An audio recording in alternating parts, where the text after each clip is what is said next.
Hello and welcome to the Farming Today podcast with me, Charlotte Smith. In this episode, as drought spreads across the UK, we hear calls for our water and food systems to change and the current reality for farmers. All our fields have basically burnt off, the grass has gone dormant or effectively died. So we've decided to sell 60 cows in order to be able to afford to buy feed to keep the rest of the girls well fed and looked after. We've got no rain on the horizon, really. It's a very scary position to be in. Let's start then with the word on everyone's parched lips, drought. The whole of Wales has now been declared in drought, joining half of England. Natural Resources Wales says the country's received just 8% of its long-term average rainfall for July. As a result, this month is on course to be the driest July in Wales since records began 190 years ago. The prolonged hot and dry weather has led to an early and disappointing harvest for many farmers, and they're counting the cost. As part of BBC Local Radio's Farm Watch this week, Radio Suffolk's Johnny Wright joined farmer Simon Dane in the combine harvester as he finished bringing in this year's wheat crop. Some crops this will go for biscuit making, some wheat will go into Weetabix, bread, animal feed. All depends on the quality. You know, we'll get father-in-law will start taking samples in the next couple of days, and we'll go to the merchants and we'll see what protein levels are like, what the quality is. That will determine whether we're £165 a tonne or maybe 180. But quality will determine whether you get a good price or not. And do you think this will be okay? I don't know. It's probably cost as much to grow it as what we're going to get paid for it this year. I don't think we'll break even this year, no. And that is just because of the crop not maturing enough? Yeah, it's the weather. The weather and our input costs will have a major impact this year. I hope there are people that are out there that see a future in this industry, because our primary objective is to feed people.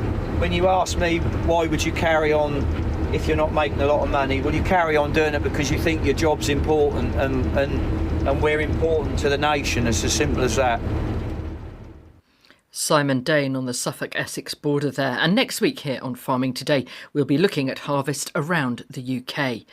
The drought is also causing problems for livestock farmers. Grass doesn't grow in scorched fields, so they're having to look at other ways of feeding their animals. Some are asking for the rules to be relaxed so they can graze animals on land in environmental schemes, which is usually protected. Others are now using the feed they'd planned to save for the winter and facing some difficult decisions. George Tomlinson works on the family farm near Wrexham with an organic dairy herd and beef cattle. They also grow corn, barley, oats and peas to feed the cows, but they're feeling the heat. We are feeling the full force of the drought at the minute. We haven't really had any substantial rain since the middle of June. All our fields have basically burnt off, the grass has gone dormant or effectively died, and we've got no rain on the horizon, really. It's a very scary position to be in. What are you feeding your livestock? So we're currently feeding our winter silage stock, so the first two cuts of silage that we've made earlier this year, and we're going through it at alarming rates. Our third cut basically doesn't exist, and anything that's left that's green, we're currently zero grazing, which basically means we cut it, put it into a trailer, and then we feed it out to the girls back at the farm. So what will you feed them in the winter? We're not 100% sure yet, to be honest with you. Obviously, it's going to rain at some point, but the issue that we have, if it starts getting later and later, it's less time for the grass to recover in order to give ourselves enough feed to feed the girls over the winter. I mean, even if we get rain now, it's going to take about 2 weeks for the grass to start coming back to life and turning green before it can even start growing again. And then we're going to wait at least another 3-4 weeks to be able to turn the cows out. And the later that we get in the year, the less temperature that we're going to have and the less growth we're going to have. So, yeah, we're really starting to get worried, to be honest with you. It's a very scary position to be in. It's even worse than last year. You also grow on the farm crops to feed over the winter to the animals. How are they doing? That is down 60% across the board. And if we're going to buy that feed in, that would cost us £176,000. So we know that we can't afford to do that. So we've decided to sell 60 cows in order to be able to afford to buy feed to keep the rest of the girls well fed and looked after. Have you worked out how much extra cost all this is adding to every litre of milk that you produce? Yes, so I did the figures. It's an additional 17p per litre of milk, and we're currently producing 7,000 litres, so that is £1,190 a day. And they have been in the shed now for 6 weeks, and they're probably going to be in the shed for another 5-6 weeks, depending on when we get any rain. So it's massively impacted the business, both financially and mentally. George Tomlinson there. The environmental charity River Action says too many businesses are taking water from rivers, and the government should review the abstraction licence system. It says that trillions of litres of water are being taken from rivers, lakes and aquifers every year, and that as pressure on resources grows, the UK needs a fully funded water resilience plan. Earlier this week, the National Farmers Union also called for a modern abstraction system, saying we're still using regulations which are 50 years old. Amy Fairman from River Action. We're in massive water stress at the moment. And, we're being increasingly told to turn off our taps, to stop watering our gardens. Yet we have a system that is giving abstraction licences to, over 14,000 industry bodies, which is giving the licence to extract up to 43 trillion litres of water from our rivers and freshwater environments. But some of the businesses taking that water are, for instance, farms. They need that water to grow food. So are you suggesting they shouldn't be allowed, or that they have to use significantly less? Absolutely not. There are definitely industries that are essential services. We need that water to grow our food. Farmers are under increasing stress in these drought conditions. And what we're not suggesting is that they need to have their the water abstraction licenses taken away from them. But at the same time, we have industries like golf courses, data centres, non-essential services that are being permitted to abstract fresh water from our environment on a daily basis. And what we're calling for is for that abstraction system to be urgently reviewed, for every licence to be reviewed, to make sure that those licences are serving essential services like farming, like growing our food, to ensure that we've got a system that is robust and resilient to an increasingly stressed climate system. The problem here is how you prioritise and which industries you prioritise. So farming, for instance, wants to be at the top of a list before, in some ways, domestic users. Other people will argue it should be domestic users, then maybe wildlife and the environment, and then farming. Or others will argue data centres should come higher in the list. How do you prioritise? Yeah, that's a good question. And that's what we need to see as part of a national resilient plan put in place by the government. But it needs to come alongside other support mechanisms for industries like the agricultural industry, like the farming community, everything from on-farm reservoirs to, we haven't built a new public reservoir for 30 years in the UK. We need to look at the system as a whole to make sure that we're supporting the industries that need it to retain the water when we're in times of abundance, so we can use it in times of drought. You talk about this fully funded water resilience plan. What would it look like, and how much money are you talking here realistically? Well, I think what we need to see is ambition from the government to address this issue head on.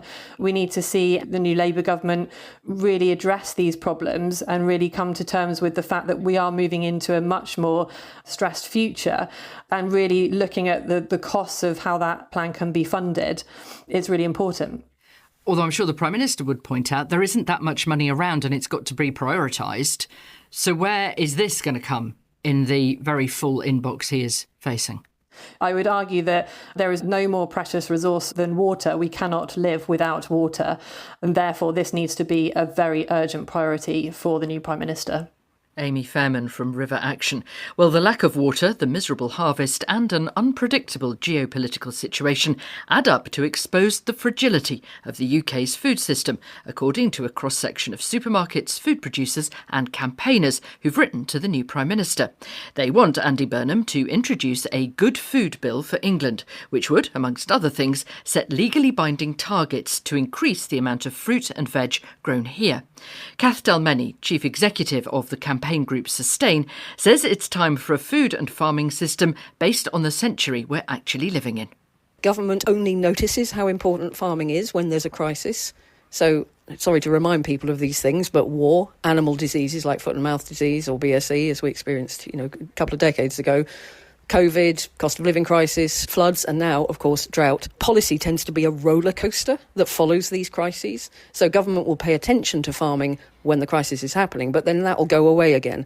And roller coasters aren't good enough for the kind of things that farmers need. Farmers need stability, consistency, clear direction of travel from policy, loyal buyers and customers who understand the challenges and are consistent in their contracts, supply chains that treat them fairly, procurement contracts that tell you what will be useful to plant and know that you'll end up having it purchased, financial support to invest in nature-friendly farming methods, which we all critically need to be happening, and the kind of support so that more value can stay on the farm, the infrastructure, the packing sheds, all those kind of things.